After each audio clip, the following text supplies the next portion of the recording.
Oke, Assalamualaikum warahmatullahi wabarakatuh.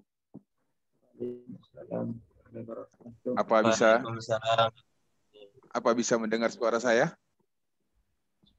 Iya, Pak. Bisa, Pak. Bisa, Pak. Saya sengaja pakai earphone, takut diganggu anak saya nanti ya pada saat ngajar. Nggak fokus. Artinya bergaya sedikit dulu lah.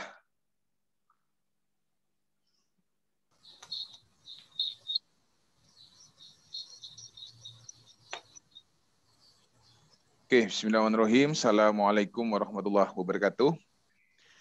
Materi kita kali ini mengenai konstitusi.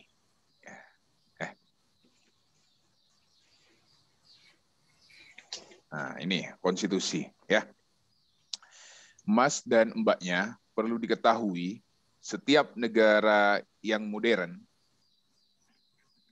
dan setiap sebuah negara itu pasti diperlukan adanya sebuah hukum dasar atau lebih dikenal dengan sebutan konstitusi.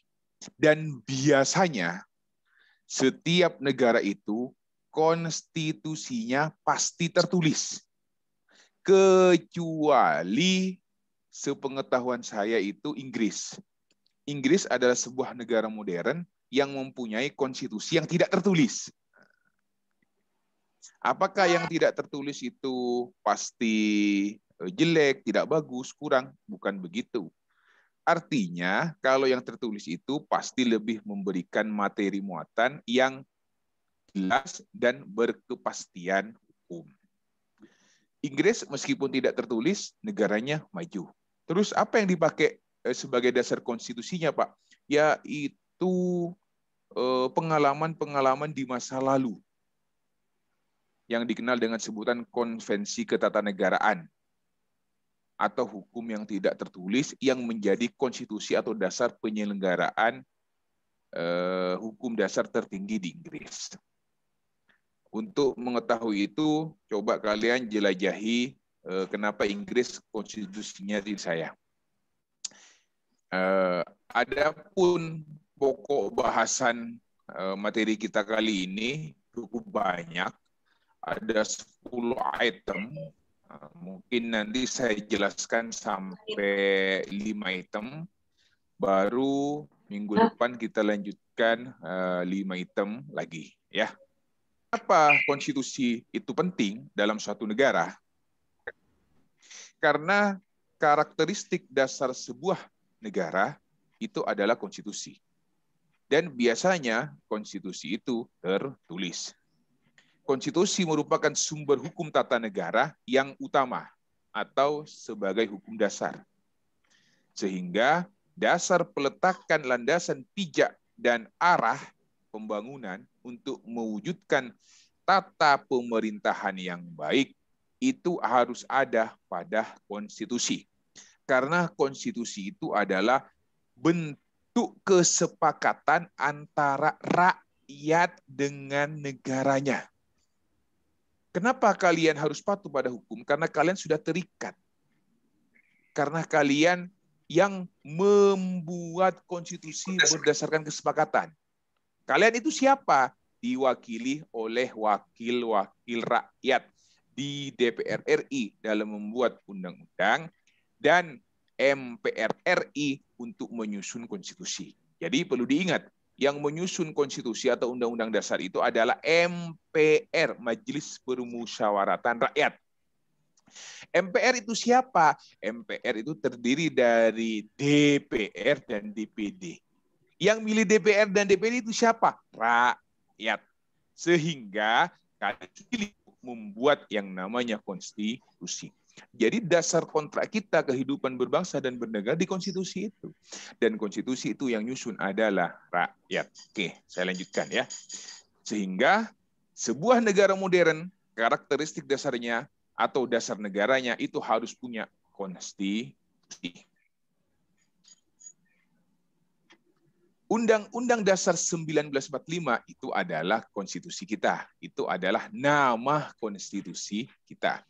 Nah, kalau dilihat dari dasar katanya, kalau misalnya menggunakan bahasa Latin, itu dikenal dengan sebutan constitutio.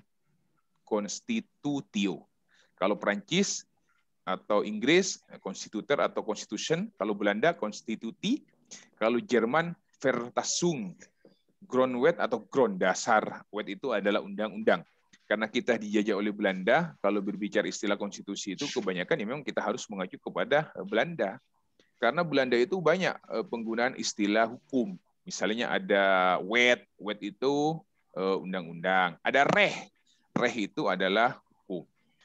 Sehingga menurut C.F. Strong dalam bukunya Modern Political Constitution, Constitution is collection principle. Konstitusi itu adalah prinsip atau koleksi prinsip according with the power of the government, yang mana dia merupakan kekuatan dari pemerintah.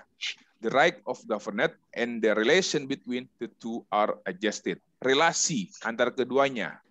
Jadi relasi antara rakyat dan negara dan pemerintah, sehingga Undang-Undang Dasar atau konstitusi itu dapat digolongkan dalam documentary constitution dan non-documentary constitution. Ingat, ini adalah istilah-istilah dari konstitusi. Apa sih konstitusi itu?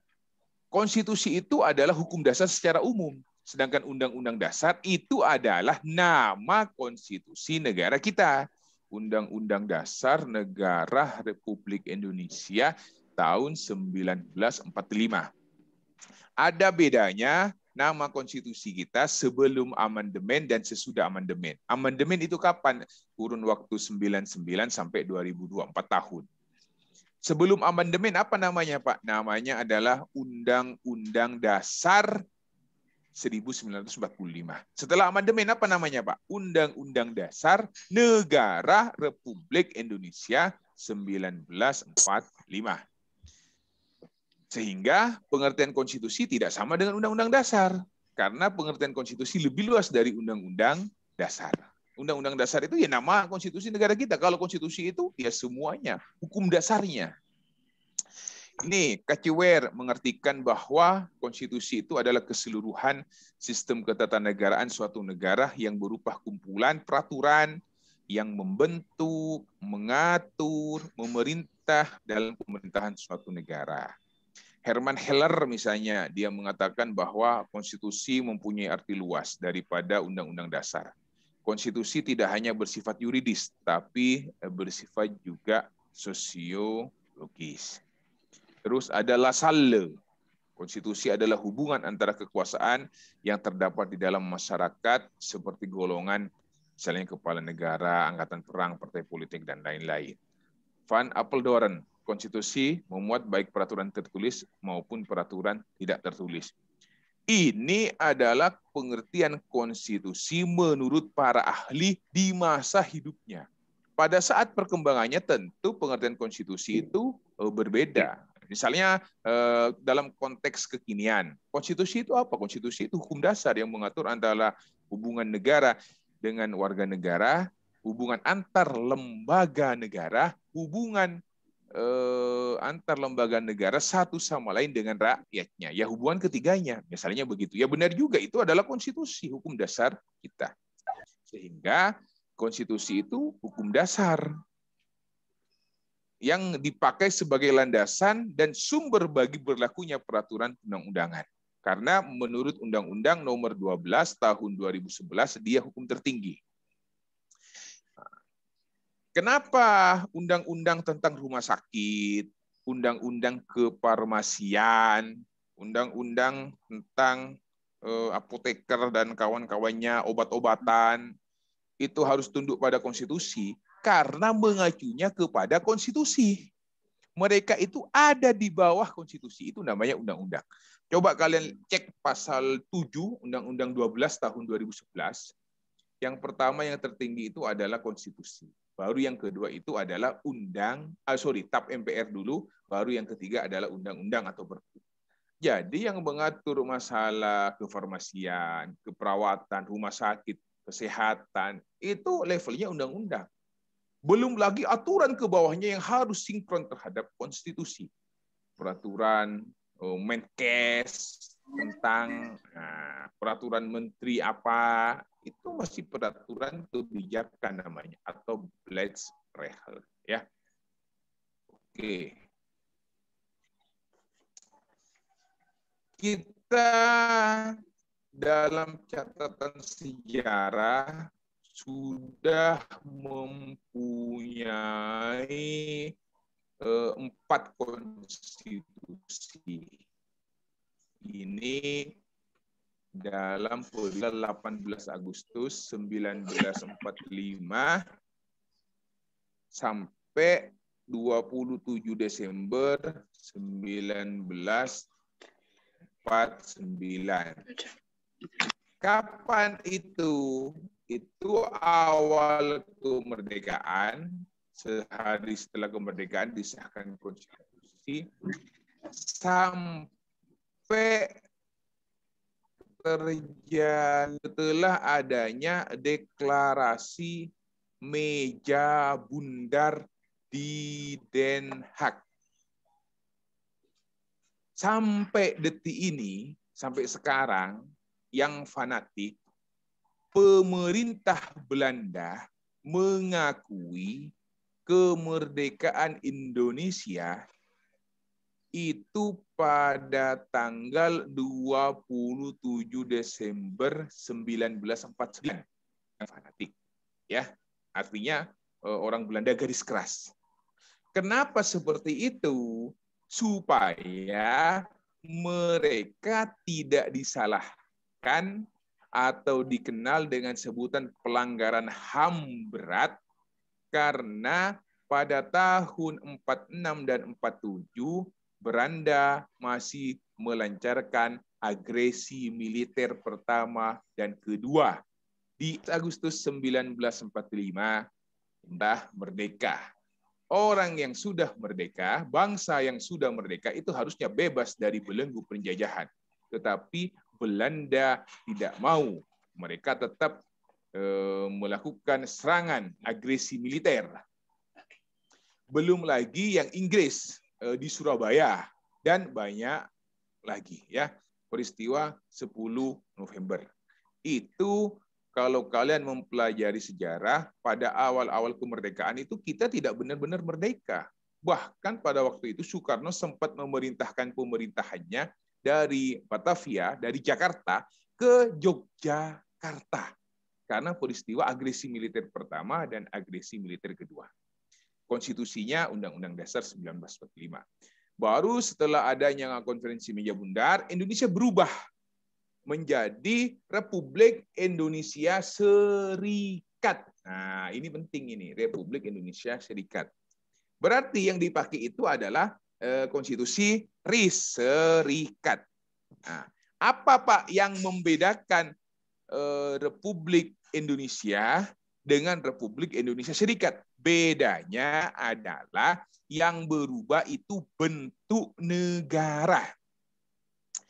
Yang semula bentuk negaranya adalah kesatuan, berubah menjadi negara federal atau serikat. Kalau sekarang ini sama seperti Amerika Serikat atau sama seperti Malaysia. Ini yang berubah dari konstitusi RIS atau Undang-Undang Dasar RIS. Ini hanya berlaku nggak nyampe setahun, kurang lebih 10 bulan. 27 Desember 1949 sampai 17 Agustus 1950. Ingat, ini yang berubah bentuk negaranya. Kalau kalian lihat 27 Desember 1949 sampai 17 Agustus 1950, Indonesia itu terdiri dari negara-negara bagian. Dan Madura itu pada waktu itu termasuk negara bagian. Karena disebutkan di aturannya Jawa dan Madura. Dan itu menurut pemahaman saya, itu bukan masuk Jawa. Dan itu ya merupakan kumulasi itu. Misalnya Imam dan Asmi, itu kan berbeda kan, dua hal yang berbeda.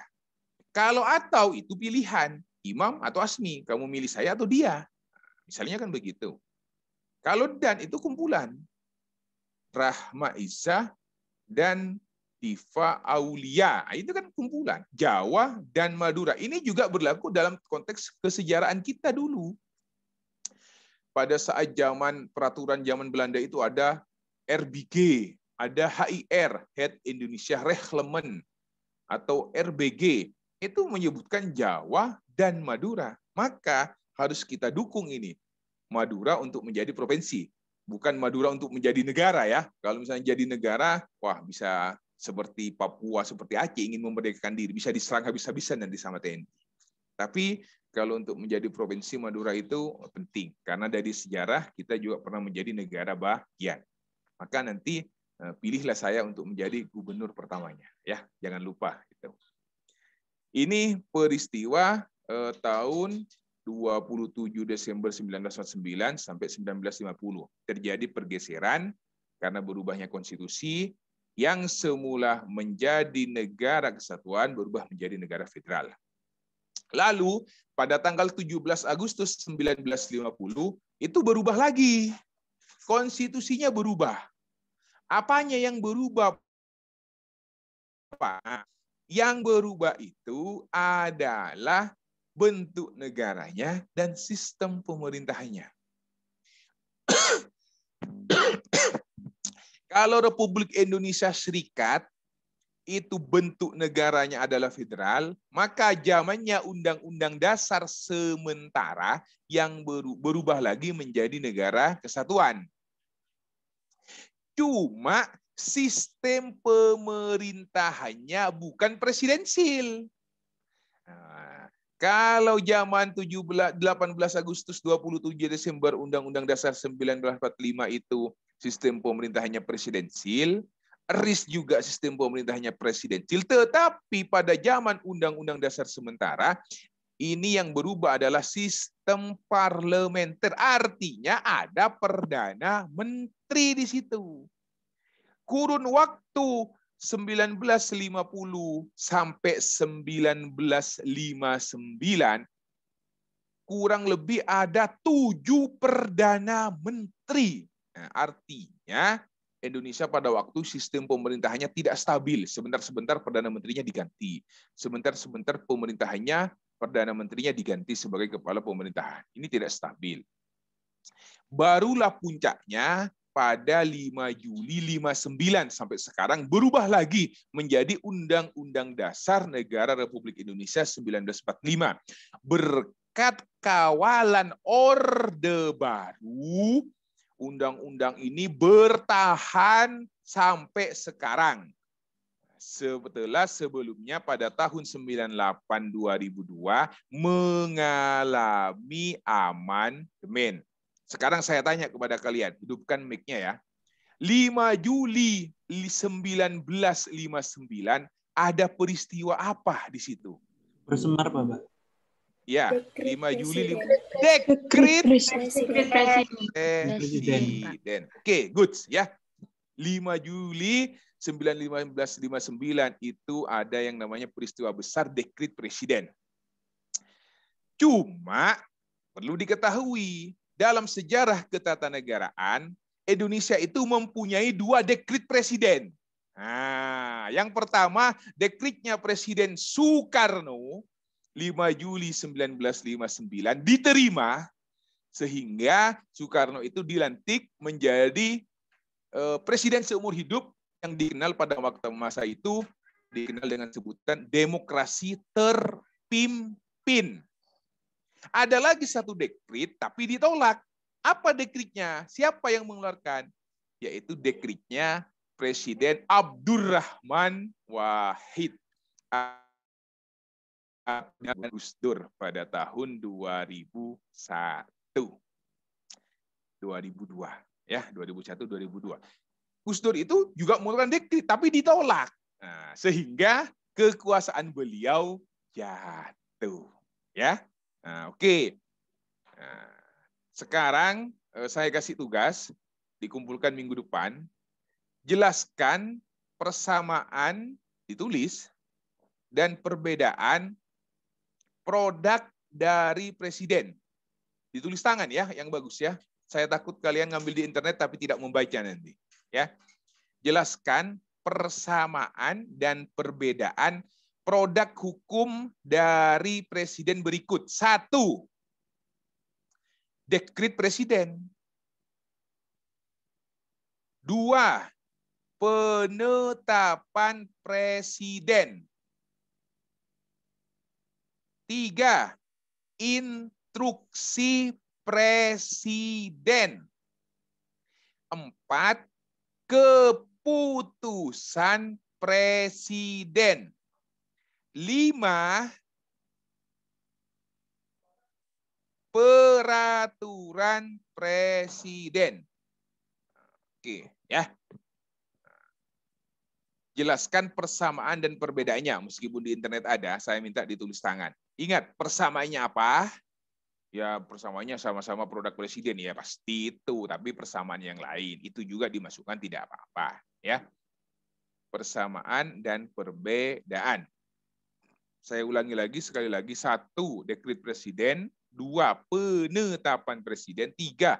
Instruksi Presiden atau Inpres. 4. Keputusan Presiden. Kalau bahasa kerennya itu basicking namanya. Yang terakhir peraturan Presiden. Atau bahasa kerennya namanya regeling. Ya. Oke. Nah, dikumpulkan minggu depan seperti biasa. Difoto, kirim linknya ke saya. Ya. Ini untuk mengetahui bahwa Presiden itu produknya bukan hanya keputusan Presiden, bukan hanya peraturan Presiden, tetapi beraneka ragam.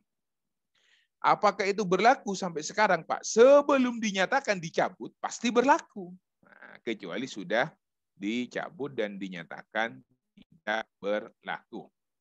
Oke, sampai detik ini ada yang mau ditanyakan? Silahkan hidupkan mikrofonnya.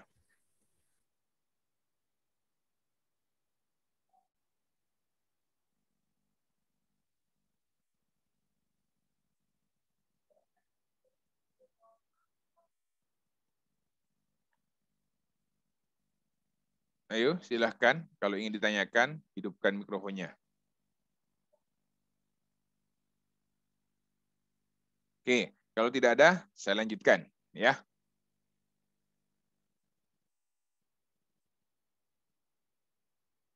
Oke, ini konstitusinya. Ya, nah, yang saya jelaskan tadi.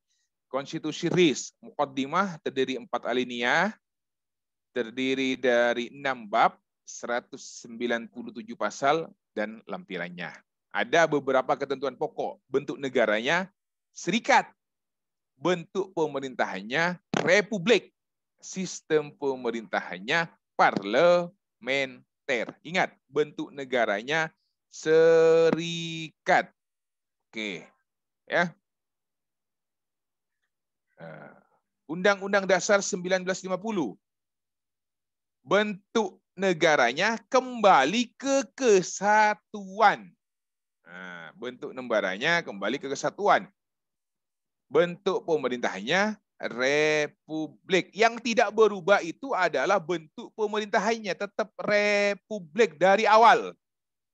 Dari zaman Undang-Undang Dasar 1945 awal ini, itu bentuk pemerintahannya tetap republik. Ini bergeser menjadi serikat.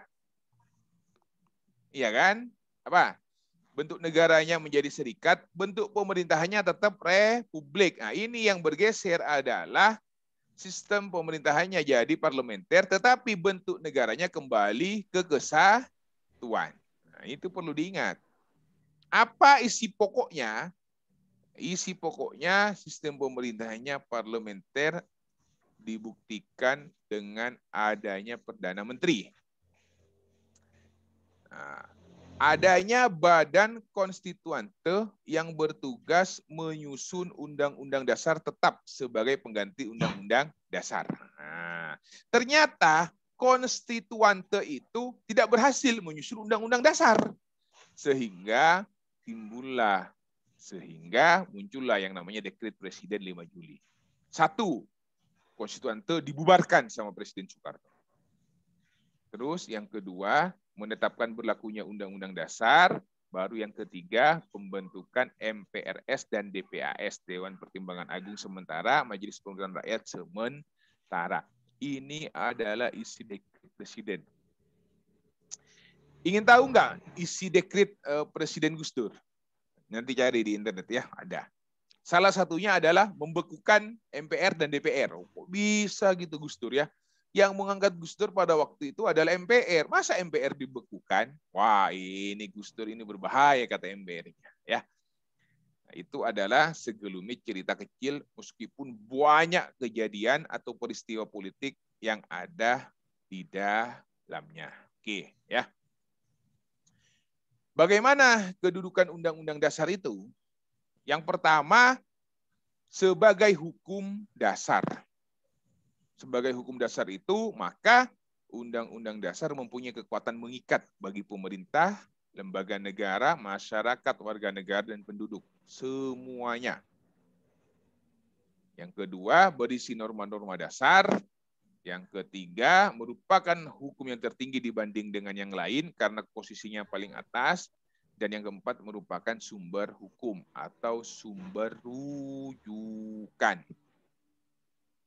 Dia merupakan hukum tertinggi, aturan-aturan di bawahnya harus sesuai dan tidak bertentangan dengan konstitusi, serta harus ditaati oleh penguasa dan rakyat. Ya. Kita sampai kepada fungsi konstitusi, berarti masih ada 2 item lagi.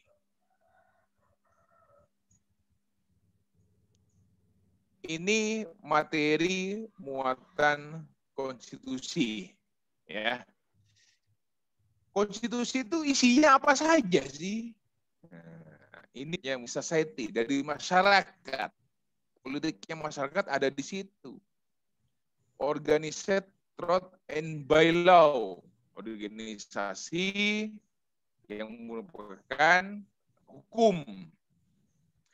Atau disebut dengan permanent institution. Isi yang ketiga. Ini menurut KCWR. Permanent institution itu adalah institusi yang abadi. Atau institusi yang kekal.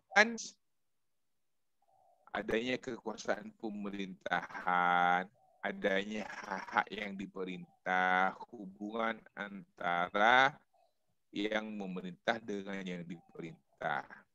Saya juga mengutip pendapatnya Profesor Dr. Sri Sumantri Magnosuwiryo. Beliau wafat 2011-2012,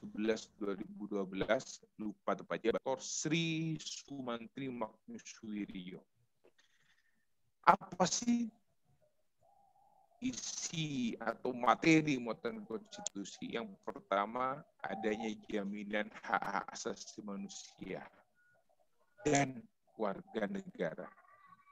Jadi jaminan kalian, warga negara kalian itu harus diikuti. Itu merupakan dijamin.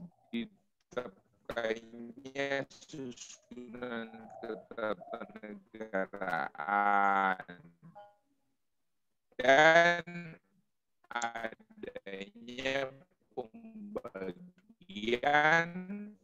dan pembatasan tugas ketatanegaraan yang bersifat sebagai hukum. Semantiknya apa? Untuk pelaksanaan kepentingan penguasa. Ini loh tugasmu DPR, memberi bentuk hukum yang tepat, menegakkan kebebasan dalam negeri,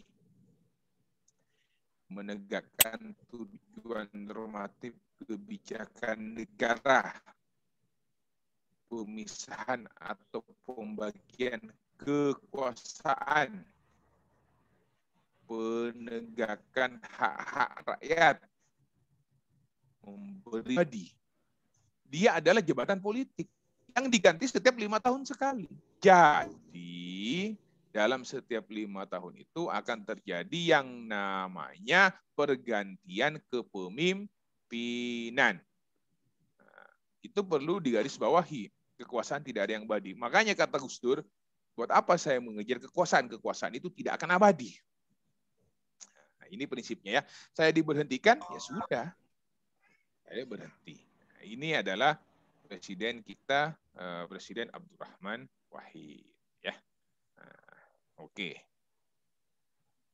Nah, mengenai proses amandemen yang terjadi pada tahun 98,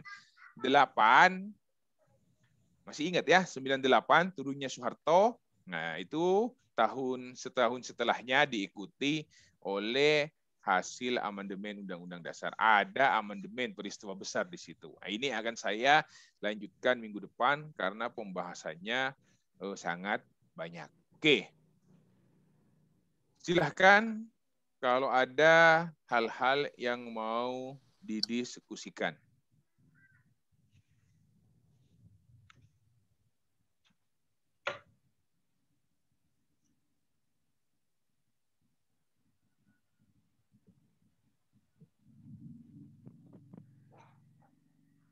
Mau kita diskusikan.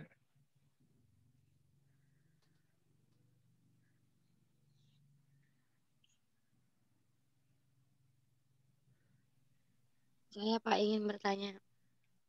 Oke, silahkan hidupkan kameranya. Saya Fitriani dari kelas B menanyakan dari pandangan Bapak sendiri dari banyaknya konstitusi yang ada di Indonesia setelah sering berganti ya gitu Pak. Konstitusi mana yang paling memberikan pengaruh terhadap situasi dan kondisi negara Indonesia, baik konstitusi memberikan pengaruh yang baik ataupun kebalikannya sehingga menimbulkan sebuah kekacauan. Mana konstitusi yang menurut pandangan Bapak sangat memberikan pengaruh? Ya. Terima kasih. Kalau ditanyakan mana yang berpengaruh, pertanyaan Mbak Fitriani, itu kan sebenarnya alat atau sebagai cara itu, pedoman konstitusi itu. Mana yang berpengaruh atau tidak sebenarnya yaitu harus ditaati konstitusi itu. Tidak ada yang sangat berpengaruh. Maka saya katakan itu relatif sebenarnya ya. Seharusnya pertanyaannya mana Pak yang paling bagus penerapannya? Misalnya yang RIS itu kan berubahnya serikat bentuk negaranya, atau yang UDS itu kan parlementer, atau yang sekarang. Ini mana yang lebih bagus misalnya? Kalau berbicara bagus atau tidak itu tergantung yang menjalankannya, itu sistem namanya, ya. Nah, kalau yang ditanya pengaruhnya ya tergantung pelaksana kekuasaan. Karena menurut saya semuanya bagus, semuanya baik, semuanya jelek, kan tidaknya di situ. Oke, ya. Kalau misalnya dilihat dari sejarahnya, Soekarno itu sudah berpesan. Undang-undang dasar yang disahkan pertama kali itu adalah undang-undang dasar sementara. Undang-undang dasar darurat. Nanti seiring dengan perkembangan zaman berubah menjadi konstitusi RIS. Setahun bertahan, berubah lagi menjadi undang-undang dasar sementara. Namanya sementara kok. Pasti akan nanti ada undang-undang tetap. Ternyata sampai kurun waktu 9 tahun sebelum muncul dekret, tidak selesai Dewan Konstituante itu membentuk namanya konstitusi. Maka kembali lagi ke Undang-Undang Dasar 1945 yang beramandemen, penyempurnaan. Amandemen itu berapa kali? Sebenarnya bukan amandemen itu bukan 4 kali, bukan. Amandemen itu sekali. Cuma dilaksanakan bertahap dalam kurun waktu waktu 4 tahun. Kan kedua sekian, tahun ketiga sekian, tahun keempat sekian gitu loh maksudnya. Karena MPR itu dalam pelaksanaan tugas dan wewenangnya bersidang sedikitnya sekali dalam setahun. Nah, gitu loh. Kalau tidak selesai, dilanjut ke tahun berikutnya pada masa persidangan tahun pertama, tahun kedua, tahun ketiga. Tahun pertama kapan? 99, 2000, 2021, 2022. Itu Mbak Fitriani. Ya. Nah, oke, ada yang lain? Saya persilahkan.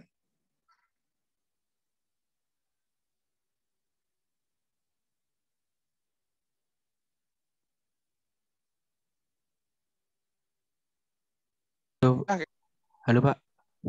Ya.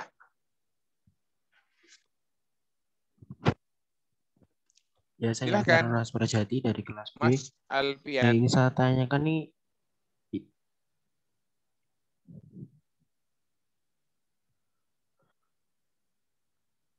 bagaimana cara suatu negara dalam membuat konstitusi yang tepat bagi negaranya, sehingga bisa disetujui oleh banyak masyarakat dan peraturan-peraturan yang dibuat juga bisa memberikan kepuasan pada masyarakat yang mayoritas dan juga minoritas. Terus ini berhubungan dengan yang kedua ya, apa alasan Dewan Konstitusi tidak dapat membuat undang-undang dan dia dibubarkan? Undang-undang maksudnya gimana ya? Saya kurang menangkap itu. Kenapa lembaga Mas. lembaga ini gagal dan dibubarkan?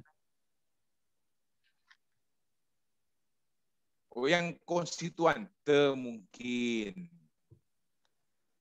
Peristiwa penyusunan undang-undang dasar pada zaman undang-undang dasar sementara. Mungkin itu pertanyaan Mas.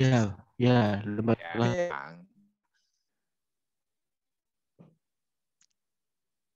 Penyusunan pembuatan konstitusi kita yang baik ini harus dimulai dengan penyusunnya yang baik dulu.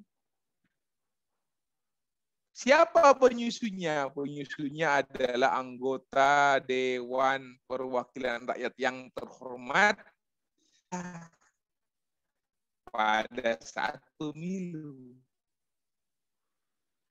Jangan-jangan kalian pemilu nanti satu suara 50.000 nyoblos partai X anggota ini ya. Kalau kalian sudah terhipnotis dengan itu, terpengaruh dengan itu, jangankan mau bikin aturan, sudah wakil rakyat kalian yang kalian pilih. Kalian sudah harus selektif. Mana yang benar? Makanya kalau nanti misalnya nama saya muncul di gambar calon partai politik, oh ini Pak Imam integritasnya bagus, coblos saya, jangan lupa, misalnya begitu.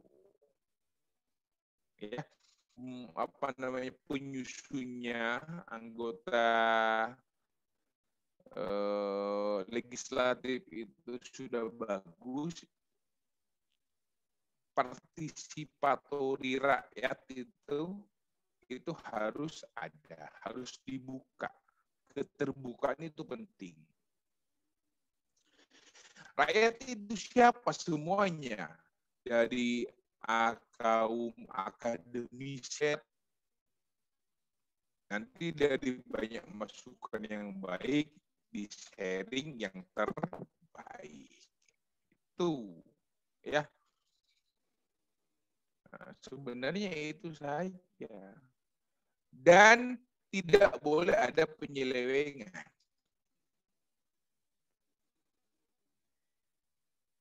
dana untuk menyusun aturan itu sangat Undang-Undang Dasar Negara Republik Indonesia 1945. Harus dibedakan ya. Beda antara undang-undang dasar dengan undang-undang. Itu berbeda. Undang-undang dasar itu hukum dasar. Sedangkan undang-undang itu adalah oleh pembantu presiden namanya menteri. Muncullah undang-undang kementerian negara.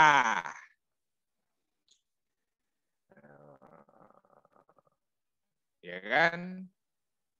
Kekuasaan membentuk undang-undang ada pada DPR.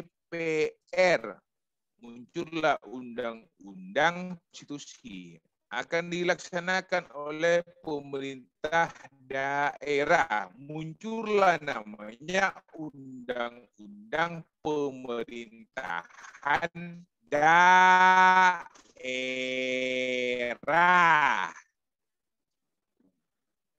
Ya, paham ya? Itu pentingnya undang-undang itu hukum dasar. Undang-undang 50 sampai 59 itu kan peristiwanya bergejolak sekali.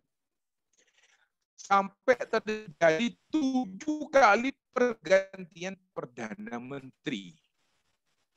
Karena sistemnya parlementer.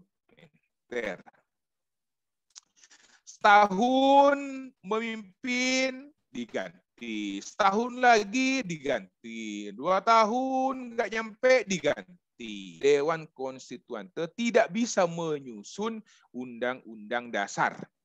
Sehingga Soekarno mungkin kehabisan kesabaran pada tanggal 5 Juli 59, keluarkanlah dekret presiden. Untung dekretnya diterima. Kalau misalnya dekretnya ditolak, Soekarno lengser. Itu konsekuensi dari dekret. Ya. Nah, dekret itu adalah produk presiden dalam hal keadaan genting, darurat yang mengancam dirinya secara pribadi. Mungkin begitu saya mengartikannya.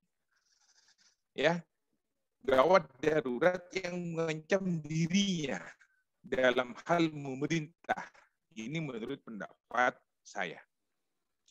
Karena kalau misalnya gawat darurat untuk umum, itu bukan dekret, itu namanya perpu. Ya, perpu kemarin itu, perpu corona misalnya. Iya kan? Nah, bukan dekret presiden, tapi perpu corona. Perpu corona itu sebenarnya Perpu nomor 1 tahun 2020 tentang peningkatan stabilitas keuangan nasional dan percepatan pemulihan apa gitu perpu bentuknya. Nah, mungkin begitu ya Mas Alfian. Mungkin ada yang lain terakhir? Satu lagi saya persilahkan.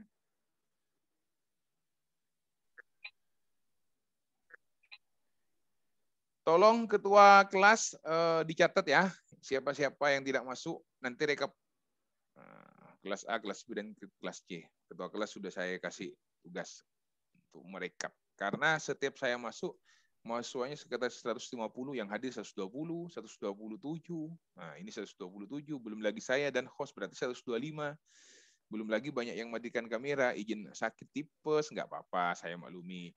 Masalahnya yang ngantuk ini matikan kamera. Awas nanti kalian ini. Ya. Oke, ada lagi? Pak, izin bertanya. Silahkan. Mana orangnya ini? Cuma suaranya tok, nggak ada gambarnya ini. Oke, Pak.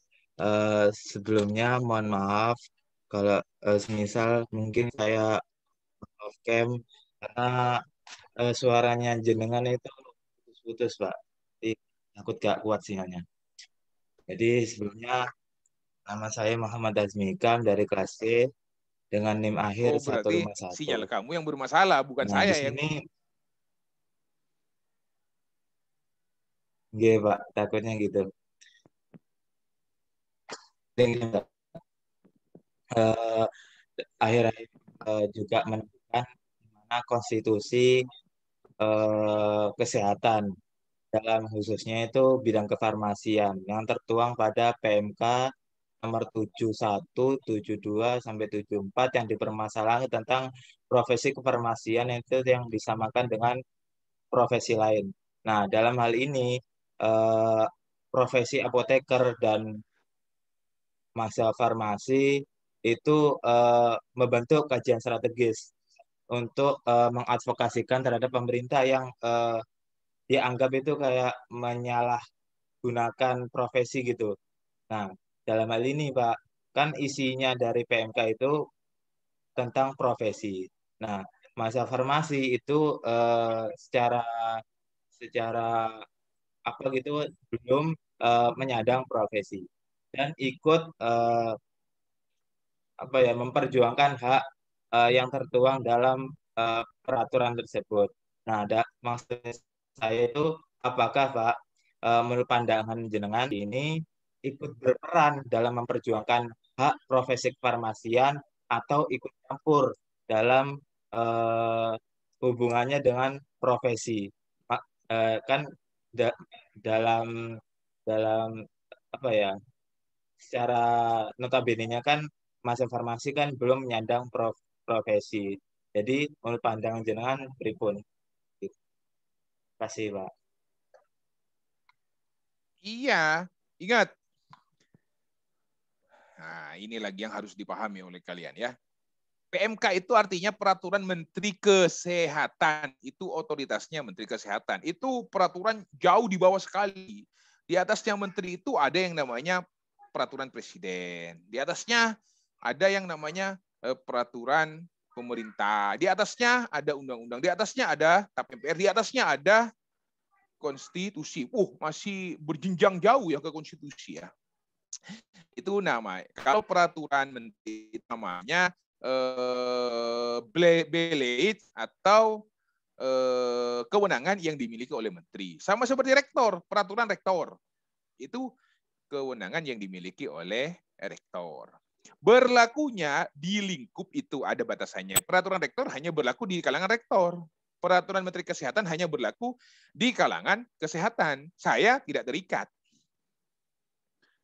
Nah, apakah profesi farmasi bagi calon mahasiswa itu bisa ikut andil? Ya harus ikut andil karena nanti masa depan kalian ada di situ, ditentukan di situ. Maka wajib hukumnya fardu ain kalian memperjuangkan itu.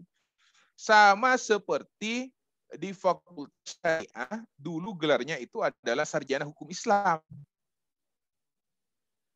Mahasiswa berjuang tidak mau pakai sarjana hukum Islam, harus disetarakan kalau bisa sarjana hukum, nggak usah embel-embel sarjana hukum Islam, ya. Misalnya kalian alumni farmasi, sarjana farmasi Islam, nggak perlu. Itu menandakan kalian itu nanti menjadi second class.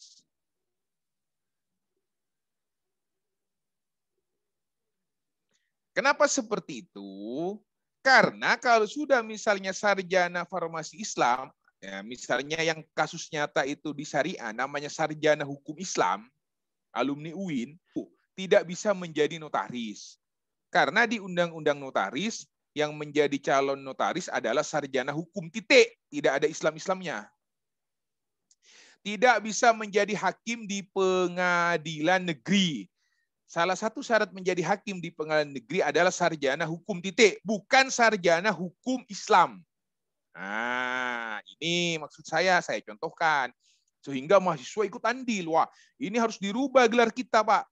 Meskipun kami alumni Fakultas Syariah UIN Malang, gelarnya bukan SHI, tapi SH sama dengan gelar dari Fakultas Hukum Universitas Brawijaya. Sama-sama akhirnya peraturan Menteri Agama tentang gelar kesarjanaan berubah dari SHI menjadi SH. Demikian juga kalian, masa depan kalian nanti ditentukan di aturan itu. Mungkin sekarang kalian berjuang, tapi setelah jadi, Nah, wajib hukumnya itu fardu ain. Sedangkan saya tidak bisa terlibat. Boleh. Nah, saya dilibatkan, nanti misalnya melakukan advokasi, menyusun apa. Nah, karena saya hanya bisa membantu merumuskan apa langkah yang tepat. Nah, kalau misalnya naik ke pengadilan, nah, saya bisa dijadikan saksi ahli. Kalian bisa melakukan apa, minta pendampingan ke pengacara. Pak, itu butuh dana yang besar. Pak Imam, kalau misalnya dipakai, kami harus menyediakan berapa? Nah, itu urusan lain. Kalian jangan bergerak sendiri. Himpun teman-teman kalian, seluruh calon farmasis, calon apoteker seluruh Indonesia yang ada di bawah Kementerian Agama, berarti Fakultas Farmasi atau Prodi Farmasi, UIN, IAIN, IAIS seluruh Indonesia. Nah, himpun semua gitu loh. Kalau bergerak sendiri pusing kalian nanti ya. Nah, saya saksi ahli misalnya 1 jam 200 juta. Jadi kalau saya saksi ahli 2 jam bisa 400 juta, kan lumayan ya. Nah, misalnya ya. Nanti pengaruhnya besar nanti. Itu berjuang harus dilakukan ya. Cuma masalahnya, apakah saya kan masih calon? Loh, kamu kan masa depanmu di situ nanti. Bolehlah berjuang. Sama seperti kalian sudah punya ancang-ancang saya mau menikahi cewek ini. Berjuanglah mulai sekarang. Bagaimana cara berjuang? Saya harus menjadi orang sukses. Saya menjadi orang yang beradab. Habis itu saya akan lamar kamu. Saya tidak akan membuat kamu susah hidup dengan saya nanti. Itu namanya berjuang dari awal. Tapi kalau sudah misalnya berjuang sejak saat menikah, waduh, perjuangannya berat nanti ya.